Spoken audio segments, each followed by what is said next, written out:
తుక్కుగూడలో bumper offer 3,75,00,000 G+2 4 BHK villa కొనండి. నెలకు 1,00,000 rent guarantee. Terms and conditions apply. So anyhow ఇప్పుడేంటి అంతా YouTube channels ఇంకా అంతే అన్న. ఆ? యూట్యూబ్ బిజినెస్ అంతే. యూట్యూబ్ ఎన్ని ఛానల్స్ పెట్టుకున్నావు? 4 ఛానల్స్ ఉన్నాయి. ఏమేమి పెట్టుకున్నావు? Mahidhar vibes, Mahidhar talks and Mahidhar vibes 2.0, Mahidhar fact vibes. ఇప్పుడు ఈ సినిమా రివ్యూస్ అన్ని కూడా నువ్వు కూడా డబ్బులు డిమాండ్ చేస్తుంటావా? ఇంత పాజిటివ్ చెప్తాను బాగాలేకపోయినా. ఆల్రెడీ హైదరాబాద్ లో వాస్తవంగా చెప్పాలంటే సినిమా చూడకుండా రివ్యూ ఇచ్చిన యదవంలో కూడా చూస్తున్నాం మనం. ప్రసాద్ బయట అనకూడదు ఆ మాట, ఎందుకంటే సినిమా గురించి ఎంత కష్టపడతాడు ఆ ప్రొడ్యూసర్ హీరో. ప్రసాద్ బయట ముందు రోజు నెగిటివ్ టాక్ ఇచ్చేస్తారు. థియేటర్ కి జనం రావట్లేదు. ఫస్ట్ తగ్గిపోయింది. మొన్న ఒక డైరెక్టర్ చెప్పు తీసుకొని కొట్టుకున్నాడు, ఇంత మంచి సినిమా తీస్తే ఎవరు రాలేదని పాపం. ఇలాంటి సమయాలలో మన సినిమాని మనమే చంపుకుంటూ సినిమా రిలీజ్ అయిన గంటకి 2 గంటలకే వ్యూస్ కోసం రివ్యూస్ పెట్టేస్తున్నాం. ఇప్పుడు మహిదర్ ఒక రివ్యూ చెప్పాడు అనుకో, ఒక 10 నిమిషాలు దాన్ని వింటాం. ఓహో మహిదర్ ఎలా చెప్పాడా, అయితే మనం వెనక నుంచి వద్దాం. చెప్తున్నాను వాస్తవంగా చెప్పాలంటే ఈ రివ్యూస్ అని చెప్పుకునే వాళ్ళందరికీ మొన్న ఆ వర్జిన్ బాయ్స్ అప్పుడు కూడా రాజా గారు ప్రొడ్యూసర్, నాకు మంచి ఫ్రెండ్, ఆయన హట్ అయ్యి మొత్తం కేసు పెడితే పిలిచి తెలుసు పిచ్చలు రాలగొట్టారు. అక్కడ పొజిషన్ ఏంటో, రాజా గారు ఏ లెవెల్ పర్సన్ ఐడియా ఉంది మొత్తం.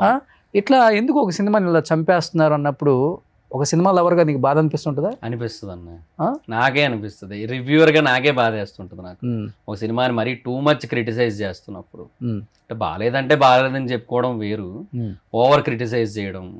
ఇప్పుడు నేను కొన్ని సినిమాలను కామెడీ చేశా. ఇప్పుడు అది మార్టిన్ సినిమా అని ఒకటి వచ్చింది కన్నడ నుంచి. ఆ సినిమా అది ఏందో, అది అదో రకం సినిమా, అది సినిమా ఉండదు అది. తర్వాత ఆయన శరవణన్ స్టోర్స్, ఆయన ద లెజెండ్ అని ఒక సినిమా తీశారు. సో ఇట్లాంటి కొన్ని సినిమాలు ఏంటంటే వెరీ ఆడ్ మూవీస్, అవి పీపుల్ కోసం కాదు, ట్రోల్స్ కోసమే వస్తాయి.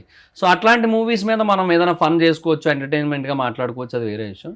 బట్ ఇన్ జనరల్ మనం ప్రతి తెలుగు సినిమాని ఆర్ అట్లీస్ట్ ఈవెన్ ఇప్పుడు డబ్బింగ్ అయ్యి వస్తున్న వాటిని కూడా మళ్ళీ మన ప్రొడ్యూసర్లేగా డిస్ట్రిబ్యూట్ చేస్తుంది, వాళ్ళేగా డబ్బులు పెడుతుంది.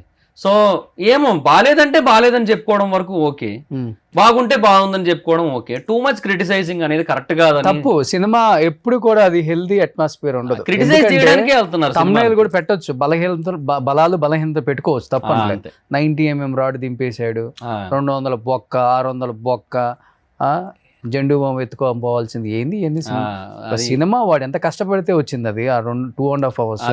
నీకు ఇష్టం ఉంటే చూడు, లేకపోతే లేదు. ఒకవేళ ఇష్టం లేకపోయినా కానీ దాంట్లో చెప్పే విధానం వేరు ఉంటుంది. చూసే రైట్ ఉంది, చూసాక చెప్పే రైట్ కూడా ఉంది, అన్నీ ఓకే. సో చెప్పే విధానం ఒకటి ఉంటుంది, అది బాగాలేదు. నిజంగా చాలా మందిలో బాగాలేదు. అది పేర్లు చెప్తే మళ్ళీ ఏదో పర్టికులర్గా నేను టార్గెట్ చేశాను అనుకుంటారు, కానీ ఎందుకు వచ్చిందని పేర్లు చెప్పేదే ఉంది. ఆడియన్స్కి తెలుసు కదా, అలానే ప్రొడ్యూసర్లకు తెలుసు. మధ్య దిల్ రాజు గారు కూడా చాలా సీరియస్ అయ్యారు కదా రివ్యూర్స్ మీద కూడా, నాగవంశీ గారు అయ్యారు, చాలా మంది. నిజమే అన్న, తప్పు లేదు అందులో కూడా. ఎందుకంటే మరి టూ మచ్ అయిపోతుంది, అది ఆర్టికల్స్ లోనే అయిపోతుంది, వీడియోస్ లోనే అయిపోతుంది. ఆర్టికల్స్ కి ఇంకా అంత రీచ్ ఉండదు. అది ఏంటంటే కొంతమందికి ఏదో అలవాటు పడిన వాళ్ళకి ఏదో తెలుస్తుంది తప్ప, వీడియోస్ ఏంటంటే స్ట్రైట్ ఎవర్ పీపుల్కి రీచ్ అవుతుంటాయి కదా. దట్టు ఒక పర్సన్ తన ఒపీనియన్స్ని తన వాయిస్ మాడ్యులేషన్తోనో తన ఎక్స్ప్రెషన్స్తోనో చెబుతూ ఉంటే ఇంకా కనెక్ట్ అవుతుంది, ఇంకా ఓన్ చేసుకుంటారు. అవును, ఆ రివ్యూలో చెప్పిన పాయింట్స్ డెఫినెట్గా. ఇప్పుడు మహిదర్ వైబ్స్ అంటే ఇష్టపడేవాడు ఉంటాడు, ఒక 10% అన్నా వాడు మైండ్ చేంజ్ డెఫినెట్గా అవుతుంది. బాగాలేదంట మహి చెప్పాడు, ఏం వెళ్తాంలే, OTTకి వచ్చేస్తుంది 1 month అయితే చూద్దాం అనుకుంటారు. అది చెప్తుంది. ఇప్పుడు ఎంత వస్తుంది యూట్యూబ్ రెవెన్యూ నీకు ఓవరాల్ గా? మరి ఒక 2 above వస్తుంటది అన్న, 2 లక్షల పైన, ఒక సాఫ్ట్వేర్ ఎంప్లాయీ లాగా అట్లా. అందుకనే హ్యాపీగా వైజాగ్ లో సెట్ అయిపోయాను. పైగా ఇప్పుడు అక్కడ 1AM షోస్ అవి కూడా పడుతున్నాయి. So I'm very happy there. అంతే, ఇంకా వేరే ఆలోచన ఏం లేదు. సినిమాలకి కథలు రాద్దాం లేదన్న. ఫర్దర్ గా ఇప్పటికైనా బుక్స్ రాసే ఆలోచన ఉంది నాకు. I want write my own books అంతే. But as of no brain అంతా ఒకటి 2 తిరుగుతున్నాయి, ఒకటి యూట్యూబ్, ఒకటి బిజినెస్ అంతే. బిజినెస్ పెడితే అంతే అన్న, ఇంకా వేరే దాని మీద అసలు కాన్సన్ట్రేట్ చేయలేము. ఏంటి బిజినెస్ ఏంటి? అదే దర్ఫీ అని ఒక కెఫే ఓపెన్ చేశాను నేను వైజాగ్ లో, అక్కడ జగదాంబ థియేటర్ పక్కన చిత్రాలయం మాల్లో 2nd floor. యూట్యూబ్ నుంచి వచ్చిన రెవెన్యూతో. ఓ సూపర్. ఎంత, 1 కోటి రూపాయలు సంపాదించుంటావు ఇప్పటికి? ఇప్పటి వరకు అన్న 1 above ఉంటుంది. ఓ సూపర్. అంటే 2019 నుంచి బట్ 1 అబౌవ్ 6 years 6 years ఒక 1 అబౌవ్ ఉంటుంది. ఓవర్గా ఖర్చు పెట్టుకునే టైప్ కాదు కదా నువ్వు? కాదన్న, ఎక్కడికి వెళ్ళను, తిరగను, స్మోకింగ్ డ్రింకింగ్ లాంటి హ్యాబిట్స్ లేవు, పార్టీలకు వెళ్ళను, పబ్బు మొహం చూడలే ఇప్పటి వరకు. ఒకసారి నా ఫ్రెండ్ ఎవరో బర్త్డే పార్టీ ఉంది రాపోని ఏం తాగదు. నీ పబ్ లో ఫొటోస్ 2-3 ఇంత ముందు రిలీజ్ అయ్యి ఉన్నాయి. అదే అది లక్ష్మణ్ అని ఒక అతను ఉన్నాడు చూడు, ఐడియా ఉందా? బ్రో ఏంటి బ్రో అని అరుస్తాడు. తన బర్త్డేకి ఒకసారి ఇన్వైట్ చేశాడు, అది పబ్ అనలేదు అన్న, అది పార్టీ హాల్ అన్నాడు. తెరగడికి వెళ్ళి చూస్తే మొత్తం లిక్కర్ అంతా ఉంది, డాన్స్ ఫ్లోర్ ఉంది. సరే ఇంక ఏంది ఎలాగో వచ్చాను కదా అని చెప్పి ఇంక అక్కడ కూర్చున్నా, అంతే. ఆ ఒక్కదానికే నేను వెళ్ళింది. పబ్స్ కి అయితే ఎప్పుడు వెళ్ళలేదండి. ఓకే, ప్రిజమ్ ఇట్లాంటివి అంటారు కదా, వాటికి ఎప్పుడు పేర్లు తెలుసు, ఎందుకంటే న్యూస్ లో బోల్డ్ సార్లు వింటాక ప్రిజమ్ కోసం. బాగా ఫేమస్ కదా, బాగా ఫేమస్. నా ఒక కస్టమర్ వచ్చి 4 లక్షలు బిల్ చేశారని ఆయన చెప్పడం, ఇట్లా చాలా ఉంటాయి కాబట్టి అవి తెలుసు. ఓకే, సో బ్యాడ్ హ్యాబిట్స్ లేవు. లవర్ ఉందా? ఉన్నారు. ఇన్ని అలవాట్లు లేకుండా ఇది భలే వచ్చిందే. ఇప్పుడు పెళ్లి కూడా ఐ మీన్ అయిపోద్దిలేండి త్వరలోనే. ఓకే, ఎక్కడ అమ్మాయి? రాజమండ్రి అమ్మాయి. ఎక్కడ కనెక్ట్ అయిపోయావు? వైజాగ్ లోనే, తన ఆంధ్ర యూనివర్సిటీ ఎంఎస్సీ చేసేది. అట్లా అక్కడ యూట్యూబ్ వీడియో చేయడానికి వెళ్ళావు అక్కడికి? లేదు, తను నా సబ్స్క్రైబర్ మెసేజ్ చేసింది. ఓ, ఇన్స్టాలో. అలా సబ్స్క్రైబర్స్ మెసేజ్ పెడితే లవ్ చేసి పెళ్లి చేసుకుంటావు అంటే? అట్లా పరిచయం అయ్యి, అట్లా పరిచయం ఫ్రెండ్షిప్ అయ్యి అట్లా. ఏ వీడియో చూసి కనెక్ట్ అయిపోయిందా పాపం? ఎప్పటి నుంచో నాకు బేసిక్ గా నా ఫ్యాక్ట్ వీడియోస్ ఎక్కువ చూస్తుందంట, అలా అనమాట. ఓకే, తర్వాత మూవీ రివ్యూస్ ఎక్కువ చూసేది కదా actually. Fact videos, trending topics videos ఎక్కువ చూసేదంట, అలా. ఓకే, వాళ్ళ ఇంట్లో 2019 నుంచి ఏం పెట్టింది మెసేజ్ ఫస్ట్? అంటే నా బర్త్డేకి ఒకసారి విష్ చేసింది, తర్వాత న్యూ ఇయర్ మెసేజ్, ఇట్లా 2-3 అకేషనల్ మెసేజ్లు ఉంటాయి కదా అవే. సో ఆ తర్వాత జనరల్గా అట్లా మాట్లాడుకుంటూ, నాకు టైం కుదిరినప్పుడు అట్లా రిప్లైలు ఇచ్చుకుంటూ అలా ఉన్నప్పుడు, సో ఇక్కడే వైజాగ్ ఎంఎస్సి ఇట్లా అని తెలిసిన తర్వాత సరే అని అలా బయటకు అప్పుడప్పుడు కలవడం. ఓకే, అలా పరిచయం కాస్త ప్రేమగా మారటం, అలా. సో ఇంతమంది అమ్మాయిలు మెసేజ్లు పెడతారు, ఆ అమ్మాయి ఎలా కనెక్ట్ అయిపోయింది నీకు?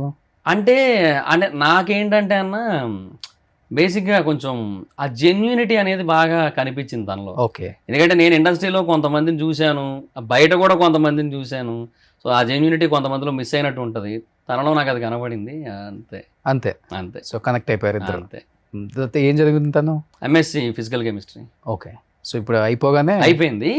అయిపోగానే యాక్చువల్గా మేలో పెళ్ళి అయిపోవాలి, బట్ తిరుపతిలో తొక్కిసలాట అయ్యి కొంతమంది చనిపోయారు కదా, మా వదిన కూడా చనిపోయారు అందులో. మీ సొంత వదిన అంటే మా నాన్నగారి అన్నయ్య కోడలు, మా నాన్నగారు సొంత అన్నయ్య కోడలు, మా అన్నయ్య వైఫ్, అలా అనమాట. అవును, వైజాగ్ వాళ్ళు ఇద్దరు చనిపోయారు, ముగ్గురు చనిపోయారు. ఇసుక తోటలో ఒకరు, కంచరపాలెంలో ఒకరు, తాచెల్లపాలెంలో ఒకరు. ఓకే, మా వదిన తాచెల్లపాలెం. సో అట్లా చనిపోయారు అనమాట. అందువల్ల కొంచెం ఇంటి పేరు అది ఉండి మైల్ అంటారు. 1 year 11 months ఉంటది కదా. సో అది అయ్యాక సో ఈ ఇయర్ పెళ్లి చేసుకుంటున్నావు అయితే? Year ending or next year beginning. అదే అమ్మాయి కదా? తనే. మళ్ళీ గ్యాప్ వచ్చింది. ఈ పెళ్ళిళ్ళకి గ్యాప్ వస్తే టక్కున పెళ్లి కూతుర్లు మారిపోతుంటారు, పెళ్లి కొడుకులు మారిపోతుంటారు. సో ఇంట్లో వాళ్ళ ఇంట్లో ఒప్పుకున్నారా? మీ ఇంట్లో కూడా ఒప్పుకున్నారు? అమ్మ నేనే. నాన్న చనిపోయారు? 2012లో చనిపోయారు. ఏం చేస్తుంటారు నాన్నగారు? Auto driver. అప్పటి వరకు చనిపోయే వరకు? అది చాలా పూర్ ఫ్యామిలీ అన్న అప్పట్లో. ఇప్పుడు ఏదో యూట్యూబ్ పుణ్యమా అని ఏదో కొంచెం బాగున్నాను అంతే. సూపర్, పోన్లే బాగుపడ్డావు. అదే ఆర్పిఎన్ అన్నట్టు, ఆ యూట్యూబ్ అది బాగా చేసుకుంటా, అమ్మని బాగా చూసుకుంటాడు అన్నారు కదా, అలాగే యూట్యూబ్ వల్లే ఇదంతా. సొంత ఇల్లు కొనుక్కున్నావా? ఇంకా లేదన్న, తీసుకుంటా ఎప్పటికైనా.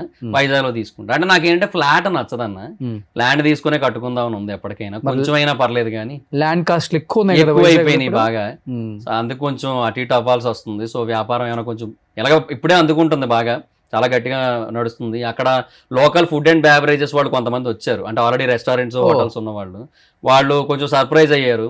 అసలు ఉన్నట్టు తెలియడానికే 3-4 నెలలు పడుతుంది ఒకటి కొత్తగా ఎప్పుడైనా పెడితే. అలాంటిది నీకు సెకండ్ వీకెండ్లో 28,000 అబోవ్ బిజినెస్ అయ్యింది నీకు డైలీ. ఏంటి కాఫీ అనా? Coffees, cold coffees, milk shakes, thick shakes, mojitos. Coffee day లాగా అలా అంతేనా? మొజిటోస్, మాక్టైల్స్, ఫుడ్ ఐటమ్స్ కూడా ఉంటాయన్న, రకరకాల వెజ్, నాన్ వెజ్, స్నాక్స్ లో అలా మోమోస్, ఐస్ క్రీమ్స్, అన్ని ఉంటాయి. దర్ఫీ ఏంటి మీనింగ్ ఏంటి? అంటే మహిదర్లోంచి దర్రు, కాఫీలోంచి ఫీ తీసుకున్నా, అలా దర్ఫీ అని ఒకటి. సో దర్స్ ఫుడ్ ఇండస్ట్రీ అనేది ఇంకొకటి. అంటే ఫర్దర్ గా నేను ఫ్రాంచైజీలు ఇద్దామని, ఇనీషియల్ గా ఫ్రాంచైజ్ ఐడియా లేదు, నేనే పెడదాం అనుకున్నా మల్టిపుల్ లొకేషన్స్ లో, హైదరాబాద్ లో. అంతేలే, ఇయర్ అయిపోయేలోపు రెవెన్యూ వస్తుంది, so we can expand. So అదొకటి ఉంది అనిపించింది. బట్ నేనేంటంటే ఇప్పుడు ఒకటి పెట్టాను, ఓ పక్క 4 యూట్యూబ్ ఛానల్స్, ఇంకో పక్క బిజినెస్, రెండు నేనే చూసుకుంటాను కదా. ఇప్పుడే బాగా ఇబ్బంది అవుతుంది. సో ఫర్దర్ గా ఇంకా అంటే కష్టము. సో అది ఆలోచించి ఇంకా ఫ్రాంచైజ్ మోడల్ బెటర్ అనిపించింది and to expand this. And వాళ్ళకి కూడా ఒక ప్రమోషన్ అనేది నా సైడ్ నుంచి చాలా బెస్ట్ వేలో అయిపోవడం, ఇవన్నీ చేద్దాం అనేసి అలా ఆలోచన ఉంది. సో ఓన్లీ నీ ఫోకస్ అంతా ఇప్పుడు యూట్యూబ్ అండ్ దర్ఫీ అంతే? దర్ఫీ అన్న అంతే, పెళ్ళి అదే. సూపర్. సో అమ్మను బాగా చూసుకోవాలి అంతే. సో అమ్మ ఎలా, చాలా సైలెంటా లేకపోతే? చాలా సైలెంట్. ఆవిడ పూజలు మొత్తం టూ మచ్ డివోషనల్. చాలా ఇప్పుడు 8ంటికి పూజ గదిలోకి వెళ్తే 11:30కి బయటకు వస్తారు. అంతసేపు పూజ చేస్తుంటారు, రకరకాల అన్ని. అంత టూ మచ్ అంటే టూ గుడ్ ఆ విషయంలో ఆవిడ. అంతే. సుమన్ టీవీలో మీ పర్సనల్ అండ్ బిజినెస్ ప్రమోషన్స్ కోసం కింది నెంబర్కి కాంటాక్ట్ చేయండి.